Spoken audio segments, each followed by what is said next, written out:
Hi guys, welcome back to my channel. ఇవాళ వీడియోలో మనకైతే గవర్నమెంట్ ఆఫ్ ఇండియా నుంచి అయితే మనకి రైల్వేస్ నుంచి కొత్తగా నోటిఫికేషన్ పడింది అనమాట. ఈ నోటిఫికేషన్ వచ్చేసి మనకి సెక్షన్ కంట్రోలర్ అనమాట. అంటే ఎవరైతే రైల్వే సిస్టమ్ అయితే మేనేజ్ చేస్తూ ఉంటారో, అంటే రైల్వే ట్రాఫిక్ ని వాళ్ళనమాట.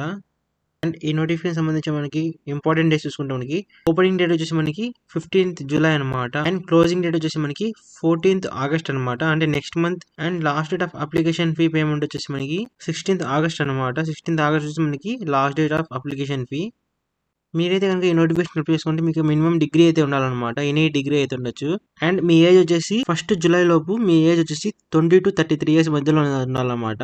ఎవరైతే జనరల్ కేటగిరీ వాళ్ళు ఉంటారో, బీసీ అలాంటి వాళ్ళకైతే మనకి +3 ఇయర్స్ అనమాట. అండ్ ఎవరైతే ఎస్సీ ఎస్టీ ఉంటారో వాళ్ళకైతే +5 ఇయర్స్ ఏజ్ రిలాక్సేషన్ వస్తుంది అనమాట. దెన్ ఈ పోస్ట్ నేమ్ వచ్చేసి మనకి సెక్షన్ కంట్రోలర్ అనమాట. అంటే చెప్పాను కదా, మొత్తం రైల్వే ట్రాఫిక్ అయితే కంట్రోల్ చేస్తుండాలన్నమాట. ఎటువంటి ఫీడ్బ్యాక్ అయితే ఉండదన్నమాట. మీరు హ్యాపీగా ఆఫీస్లో కూర్చొని అయితే వర్క్ చేసుకోవచ్చు. ఇందులో వచ్చేసి మనకి బేసిక్ పేనే మనకి 35,000 దాకా వస్తుంది అనమాట. అండ్ బేసిక్ పేతో పాటు మీకు డిఏ, హెచ్ఆర్ఏ అండ్ బేసిక్ ఎల్వెసెస్ అని కలుపుకుంటే మీకు ఆల్మోస్ట్ అరౌండ్ 60K ప్లస్ అయితే వస్తుంది అనమాట శాలరీ. అంటే 60,000 దాకా వస్తుంది అనమాట మీకు మంత్లీ శాలరీ స్టార్టింగ్లోనే.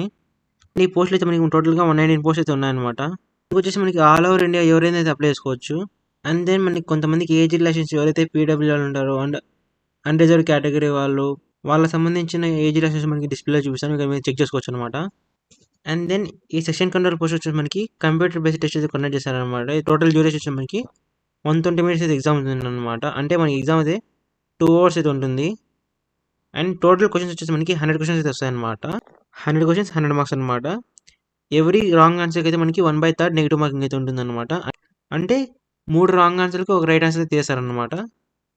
అండ్ ఈ ఎగ్జామ్ సంబంధించిన సిలబస్ చూసుకుంటే మనకి ఇక్కడ అనలిటికల్ అండ్ మ్యాథమెటికల్ క్యాపబిలిటీ మనకి 60 క్వశ్చన్స్ అయితే వస్తాయన్నమాట.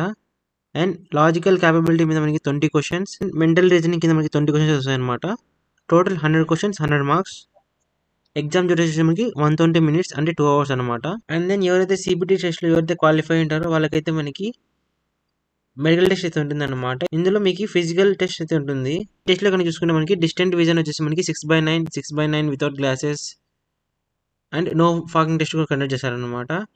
అండ్ నియర్ విజన్ వచ్చేసి మనకి 0.6 వితౌట్ గ్లాసెస్ అనమాట. అండ్ మీరైతే ఖచ్చితంగా colour vision, binocular vision, night vision, myopic vision ఇలాంటి టెస్ట్లు అయితే ఖచ్చితంగా అయితే పాస్ అవ్వాలన్నమాట.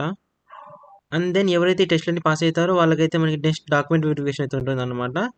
దాని తర్వాత మనకైతే డైరెక్ట్ పోస్టింగ్ అయితే ఉంటుంది. మనకైతే కంప్యూటర్ బేస్డ్ టెస్ట్ సంబంధించిన టోటల్ సిలబస్ అంతా అయితే మనకి నోటిఫికేషన్ ఉందన్నమాట. ఇక్కడ నుంచి మీరు చెక్ చేసుకోవచ్చు. ఈ నోటిఫికేషన్ నేను మీకు డిస్క్రిప్షన్లో ప్రొవైడ్ చేస్తాను, అక్కడ నుంచి చెక్ చేసుకోండి. ఇక్కడ చూసుకుంటే మనకి ఇక్కడ జోన్ వైజ్ వేకెన్సీ డీటెయిల్స్ అయితే ఉన్నాయన్నమాట. ఎక్కడెక్కడ మనకి ఏమేమి వేకెన్సీస్ ఉన్నాయని. ఇదైతే మనకి ఆల్ ఓవర్ ఇండియా అయితే మనకి వేకెన్సీస్ అయితే ప్రొవైడ్ చేస్తున్నారు. మనకైతే టోటల్ 119 వేకెన్సీస్ అయితే ఉన్నాయన్నమాట. ఎవరైతే డిగ్రీ పాస్ అవుట్ ఉంటారో ఆర్ బీటెక్ పాస్ అవుట్ ఉంటారో వాళ్ళకైతే గోల్డెన్ ఆపర్చునిటీ చెప్పుకోవచ్చు. ఎందుకంటే మనకి పోస్ట్ తక్కువ ఉన్నాయి కాబట్టి మనకి కాంపిటీషన్ కూడా తక్కువ ఉంటుంది. ఈజీగా జాబ్ వచ్చే ఛాన్స్ అయితే ఉంటుంది అనమాట. Don't miss this opportunity. Hope you like this video. Please like, share, comment and subscribe to this channel. Until then, see you in the next video guys. Bye.